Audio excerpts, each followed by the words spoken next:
El supuesto acuerdo de no agresión entre el presidente López Obrador y el expresidente Peña Nieto pareció quebrarse esta mañana en Palacio Nacional.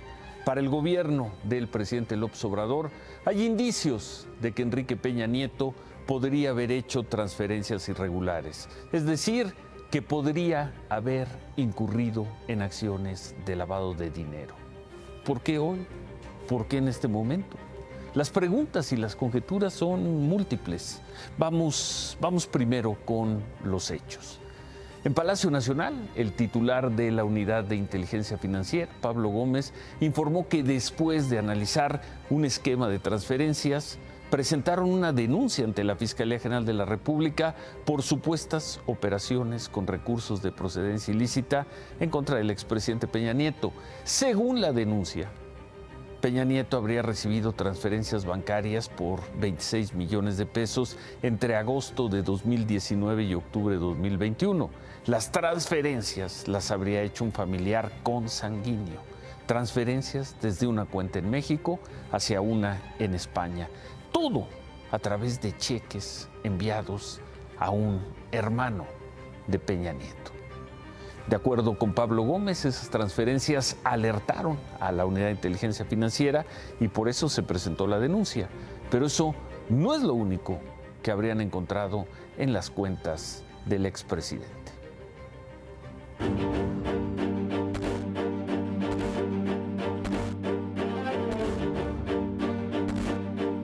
Al analizar las transferencias realizadas en los últimos 3 años al expresidente Enrique Peña Nieto, la Unidad de Inteligencia Financiera detectó que tiene vínculos corporativos con 2 empresas fundadas por él y sus familiares desde antes de su sexenio.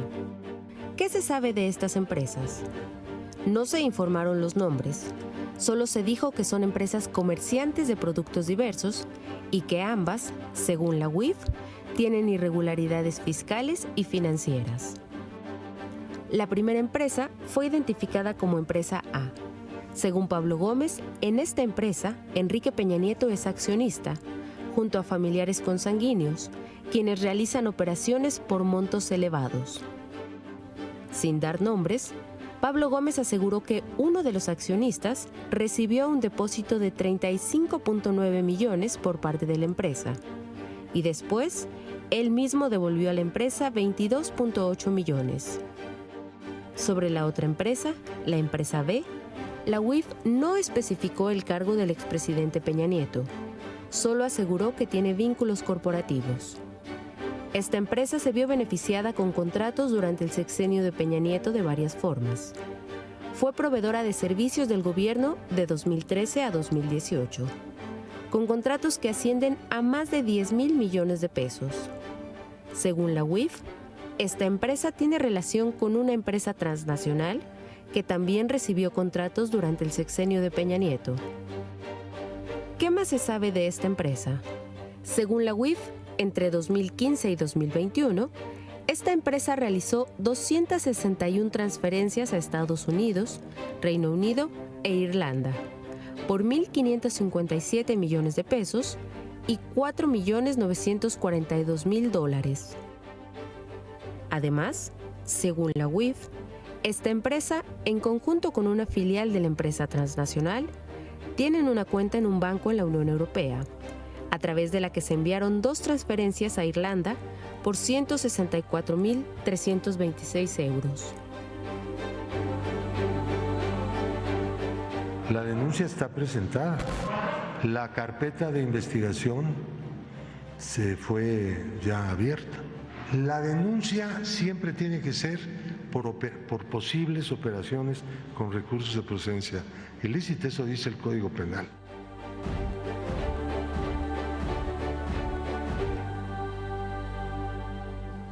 Operaciones con recursos de procedencia ilícita, lavado de dinero. Un expediente que, según se informó, ya está en manos de la Fiscalía General de la República. El presidente López Obrador pidió no adelantarse ni hacer juicios sumarios. Lo importante es informar, si existe esto, quién va a resolver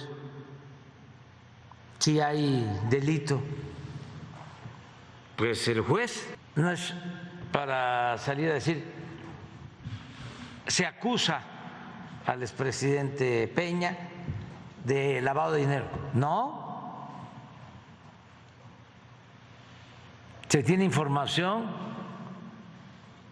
de operaciones que llevó a cabo por 26 millones de pesos. Pero en los hechos, y según acabamos de ver, el gobierno, la Unidad de Inteligencia Financiera, sí está acusando a Enrique Peña Nieto de supuestos manejos de dinero de procedencia ilícita. Y lo está acusando ante la Fiscalía General de la República, que ahora tendrá que investigar el caso. Eso lo explicó en detalle esta mañana Pablo Gómez, el titular de la UIF. ¿Qué dijo el expresidente Peña Nieto? Respondió rápido hacia el mediodía en Twitter y dijo lo siguiente: en relación con la denuncia presentada en mi contra por la UIF, estoy cierto que ante las autoridades competentes se me permitirá aclarar cualquier cuestionamiento sobre mi patrimonio y demostrar la legalidad del mismo dentro de los procedimientos legales. Expreso mi confianza en las instituciones de procuración y administración de justicia. Fue todo lo que dijo hoy, y lo hizo a través de Twitter, el expresidente Peña Nieto, quien, pues hasta donde se sabe, vive en España. Quien también tuiteó fue el ex titular de la Unidad de Inteligencia Financiera, Santiago Nieto. Él escribió: coincido en algo, ojo con esa frase, coincido en algo con Pablo Gómez. Cuando llegó la 4T, la UIF estaba subordinada al modelo neoliberal de corrupción. Me tocó romper eso y ponerla al servicio de la transparencia y honestidad. Denuncié extorsiones, descongelamientos y opacidad. Santiago Nieto en algo dice: estoy de acuerdo con la persona que me relevó ahí en la Unidad de Inteligencia Financiera. Queda la pregunta de si con lo informado hoy se rompió el pacto presidente-expresidente. Y la pregunta de si lo que se anunció esta mañana crecerá hasta convertirse en la acción más agresiva contra un expresidente de la República en casi un siglo, desde los tiempos de Lázaro Cárdenas, Plutarco Elías Calles. O si, como en el caso Lozoya, esto va a ser más ruido que fondo. La diferencia es que esta vez quien denuncia no es un prófugo, exdirector de Pemex. Quien denuncia es la Unidad de Inteligencia Financiera, ni más ni menos que la Unidad de Inteligencia Financiera de la Cuarta Transformación. Vamos a regresar al tema al final del programa. Por cierto, en la conferencia esta mañana, Pablo Gómez dijo que él no va a participar en las investigaciones relacionadas con el gobernador de Tamaulipas, Francisco García Cabeza de Vaca, y explicó por qué. Cabeza de Vaca es un escándalo, jóvenes. No me pregunten de eso. Yo fui presidente de la sección instructora. ¿No puedo discutir ese caso? Pues no. Mire, todo lo que hace la UIF en relación con la persona que usted mencionó, lo hacen otros funcionarios, simplemente por un problema de respeto a uno mismo.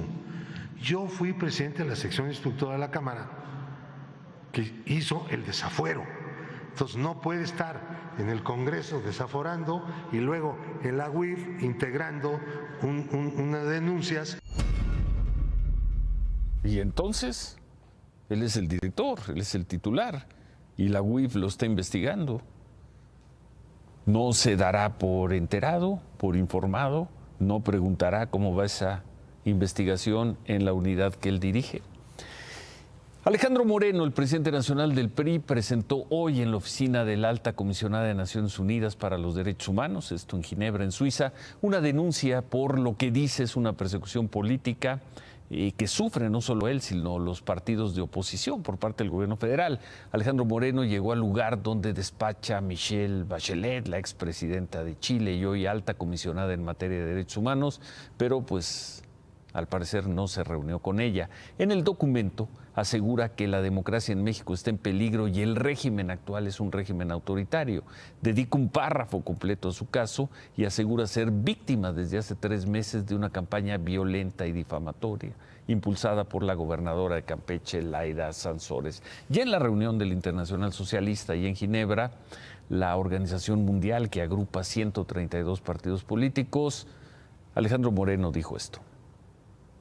El terrorismo político que ejerce el Estado mexicano es intolerable y no podemos permitir que sigan operando de manera impune en nuestro país.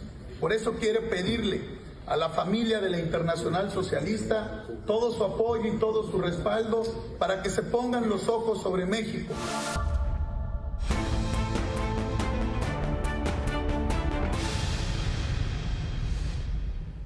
Antes que nada, muchas gracias por los comentarios que recibimos, por el trabajo que presentamos anoche sobre los hallazgos, y al parecer hallazgos de una gran dimensión que se han encontrado en lo que es la construcción del tramo 5 del Tren Maya. Gracias por sus comentarios. Ayer informamos que habíamos recibido respuesta del Instituto Nacional de Antropología, una solicitud de transparencia que le hicimos, y hoy pudimos conversar con Manuel Pérez Rivas, quien es el director del proyecto de salvamento arqueológico del Tren Maya del Instituto Nacional de Antropología. Él nos dijo que esta, por supuesto, avala la información que presentamos anoche, pero además nos dijo que es una información viva, que el número de hallazgos, de materiales, de vestigios puede ser más grande. Nos dijo esto.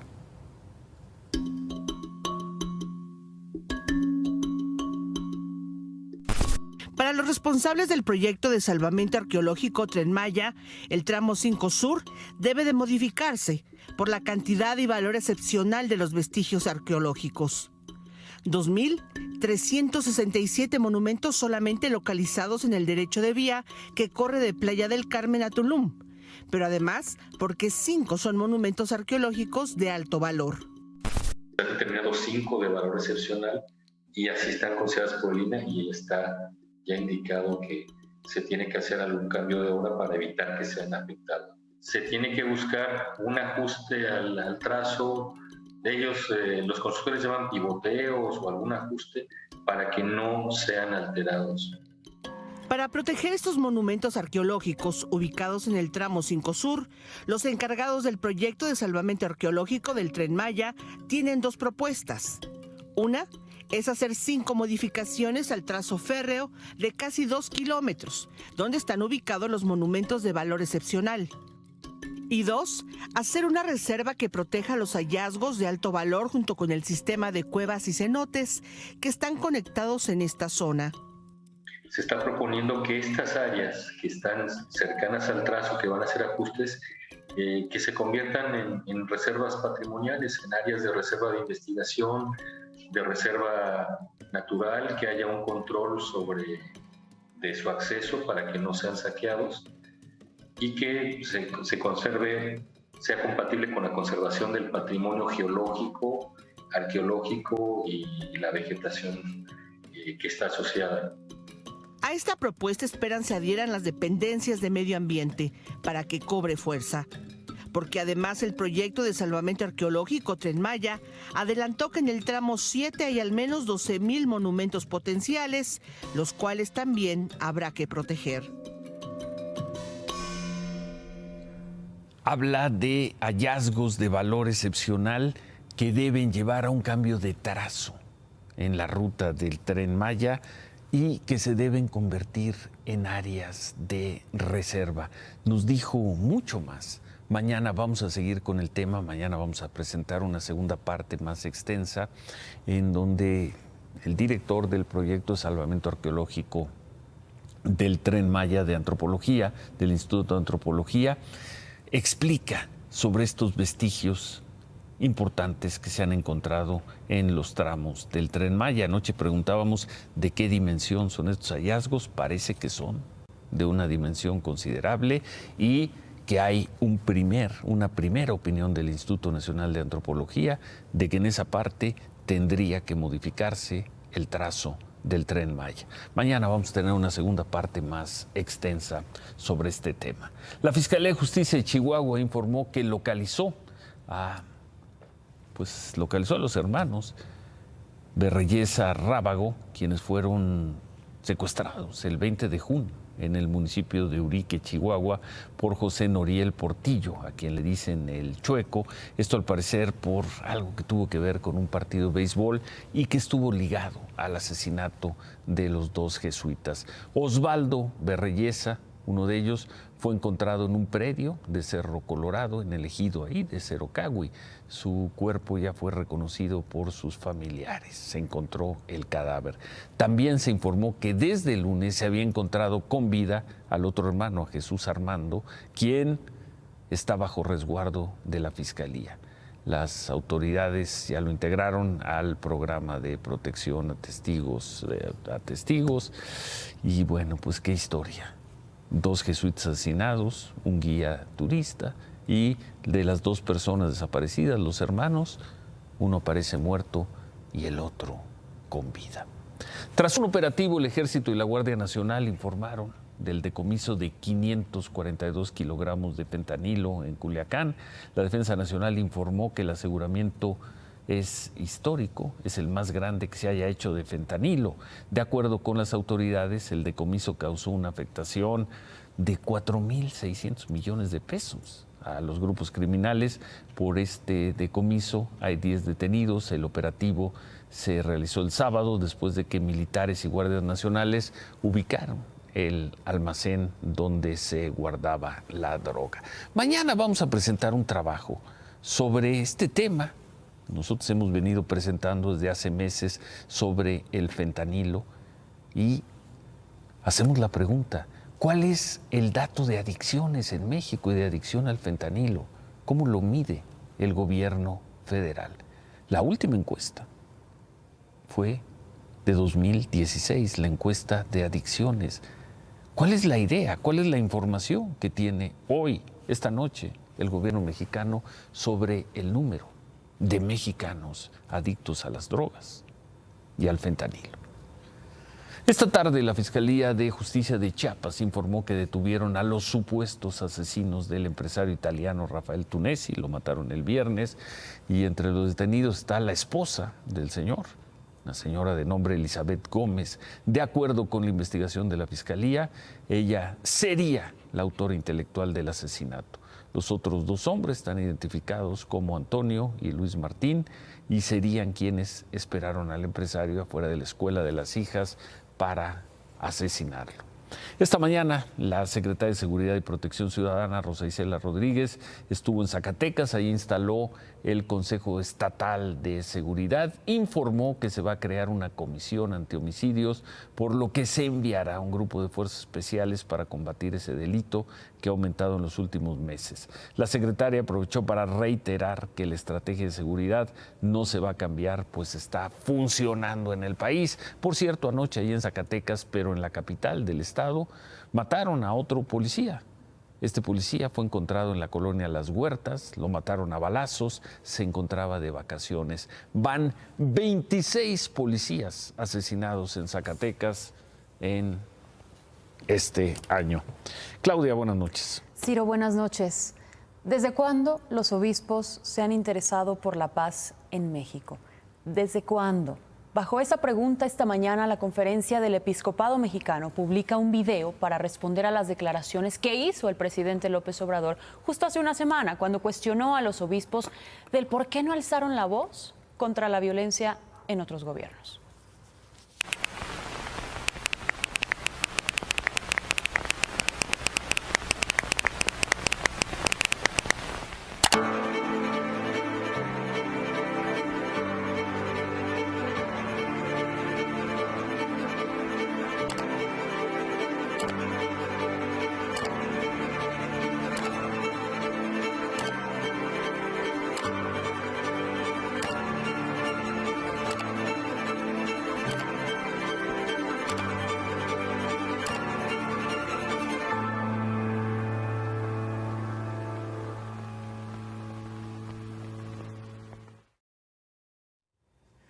Por cierto, hoy el episcopado mexicano informó que el Papa Francisco designó como nuncio en México al sacerdote maltés Joseph Spiteri. Es un religioso con amplia experiencia diplomática dentro del servicio exterior del Vaticano. Participó en representaciones pontificias de media docena de países, tuvo un cargo en la sección para las relaciones con los estados del Vaticano, habla 5 idiomas, fue inclusive nuncio apostólico en países como Sri Lanka, Costa de Marfil, Líbano, un hombre, según especialistas, diplomático, conciliador y sereno. Enhorabuena por Joseph Spiteri.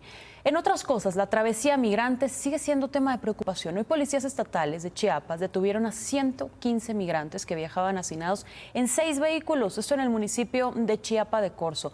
3 camionetas tipo Urban, 2 camionetas de redilas y un coche tipo sedán. Los migrantes originarios de Guatemala, Honduras, El Salvador y Nicaragua fueron enviados a la delegación del Instituto Nacional de Migración. Los 6 conductores detenidos. Eso en México. En Estados Unidos, el gobernador de Texas, Greg Abbott, frenó con una orden ejecutiva el cruce ilegal de los migrantes que hoy buscan llegar a Estados Unidos. Es decir, con esta orden podrán ser detenidos y repatriados a México. Uy, otra vez. Nuevamente, el gobernador Abbott autorizó a la Guardia Nacional de Texas y al Departamento de Seguridad Pública del Estado detener a los migrantes y devolverlos por alguna de las garitas. Y como quizá pocas veces hemos visto a un político de tan alto nivel, Ciro, esta mañana Boris Johnson anunció así su renuncia como primer ministro de Reino Unido. It is clearly now the will of the Parliamentary Conservative Party that there should be a new leader of that party and therefore a new Prime Minister. I know that there will be many people who are relieved and perhaps quite a few who will also be disappointed. And I want you to know how sad I am to be giving up the best job in the world. But them's the breaks. Pero así son las cosas, pues sí. Y luego de este mensaje decidió acompañarse de su familia por unos instantes. Más tarde se reunió con su nuevo gabinete porque hay que recordar que en la última semana renunciaron a su gobierno más de 50 funcionarios por los escándalos del primer ministro. Primero por las fiestas que tuvo en la sede del gobierno mientras el país estaba confinado por las restricciones impuestas por la pandemia. El último escándalo, denuncias por acoso sexual contra un colaborador cercano. Mintió y dijo que no conocía estas acusaciones. Perdió la confianza de su partido y por eso hoy tuvo que renunciar. Seguirá en el cargo de manera temporal en lo que su partido, el Partido Conservador, nombra a un nuevo líder. Bueno, el gobierno federal concretó hoy el cambio en la dirección del muy complicado Aeropuerto Internacional de la Ciudad de México y nombró a un marino al frente.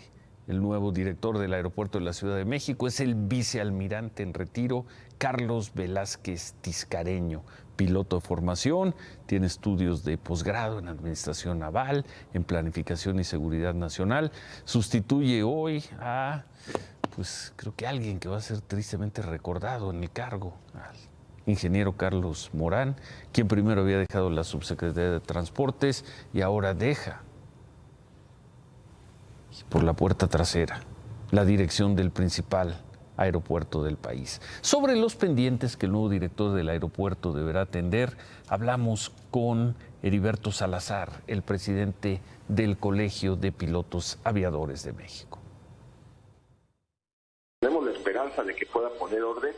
Y lo importante aquí es que hay reglas claras en el aeropuerto que se estaban cambiando, ¿no? Creo que el mantenimiento está muy abandonado de la terminal, sobre todo de la terminal 1, la parte del aeropuerto, pistas, calles de rodaje, y ahí se tiene que revisar muy bien mucho del mantenimiento que se está dando y mucho de parte de la operatividad para que sea eficiente, y esto unado al que se llama el control de tránsito aéreo. En la última evaluación que vino a hacer la FAA todavía encontró más fallas de las que había encontrado antes, entonces no solamente vamos acercándonos hacia la categoría 1, sino que nos estamos alejando.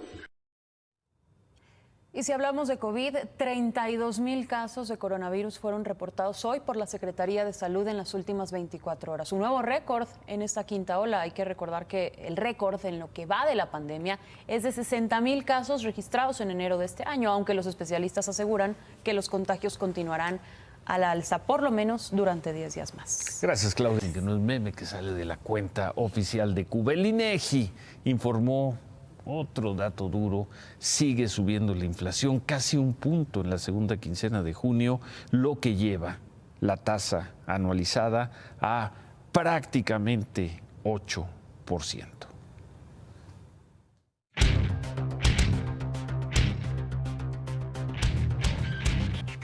Los números, David. 7.99% de la inflación, la más alta de este siglo. Desde la época de Vicente Fox no se tenían inflaciones tan altas. Y la gran pregunta es, ¿qué deben hacer Banco de México y qué debe hacer el gobierno federal? ¿Tienen que hacer algo? Sí, necesariamente. Banco de México, lo más probable es que vuelva a aumentar en 75 puntos base, que sería por segunda vez el aumento más grande en la historia. ¿Eso sería en agosto? Eso sería en agosto, cuando se dé la reunión de política monetaria. Que debe seguir así. Hay quienes dicen que podría no ser tanto porque la inflación ya empieza a mostrar signos de debilitamiento, tanto en México como en los Estados Unidos, y que además pues hay que hacer la máxima política monetaria sin dañar el crecimiento económico. ¿Qué debe hacer el gobierno? Creo que eso es mucho más importante. Mantener la calma. Mantener la calma y no caer en esas desesperaciones que les dan mucho a los políticos y decir, vamos a irnos al control de precios. El control de precios ha demostrado en la historia, y particularmente en México, que no sirve porque genera carestía, ocultamiento de productos, mercados negros, que genera más problemas y además no para la inflación. Debe el gobierno mantener lo que ha venido haciendo. Es un PASIC quizá reforzado con más productos o con mayores compromisos, tanto del gobierno como del sector privado, y mantener esto que es cuestionable teóricamente, pero que está funcionando, de estar subsidiando la gasolina. El subsidio a la gasolina le ha quitado 2 puntos a la inflación. Ya estaríamos en 2 dígitos si no lo tuviéramos. Y eso se debe mantener. Veamos qué es lo que puede hacer el gobierno. Mantener la calma. Mantener la calma y mantener los brazos sobre el timón. Bueno, ahí la dejamos. Ahí lo dejamos. Remátala, David. A pesar de que el cadáver político de Carlos Morán Moguel apestaba desde hace una semana, fue hasta hoy que fue removido del Aeropuerto Internacional de la Ciudad de México. Carlos Velázquez, el nuevo director, va a tener que hacer mucho y va a tener que traer una escoba muy grande para barrer lo que también era corrupción. Hacemos una pausa, regresamos con la pregunta. ¿En verdad el régimen de la Cuarta Transformación quiere meter a la cárcel al expresidente Peña Nieto? Pero antes, Javier. Sí, amigos, este viernes podría ser histórico. ¿Se verá más un partido de la MLS que la Liga Mexicana? Regresamos con los porqués. Mi patrimonio es legal y las autoridades me permitirán demostrarlo, respondió rápidamente el expresidente Peña Nieto. Y es que 3 años y 7 meses, repito, 3 años y 7 meses después de que dejó el cargo, llegó el día, hoy, en que el gobierno anunció desde Palacio Nacional que tiene argumentos firmes para pensar que incurrió en probables delitos financieros y fiscales, y que por eso le ha pedido a la Fiscalía General de la República que lo investigue. En menos palabras, el gobierno informó esta mañana que le ha pedido a la Fiscalía que castigue a Enrique Peña Nieto.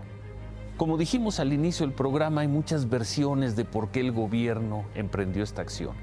Lo único cierto esta noche es que no fueron Salinas, Zedillo, Fox o Calderón a quienes el gobierno quiere poner en la cárcel. Va contra Enrique Peña Nieto. Veremos con qué fuerza y a qué velocidad. Y veremos si, como dijo hoy Peña Nieto, el régimen de la Cuarta Transformación le permite probar la legalidad de su patrimonio. Veremos si lo perfilado esta mañana se convierte en lo que tendría que ser, en lo que debe ser. Un duro, sí, pero limpio y justo, noble y leal pleito en los juzgados. Se quedan con qué importa. Gracias, buenas noches. Ánimo.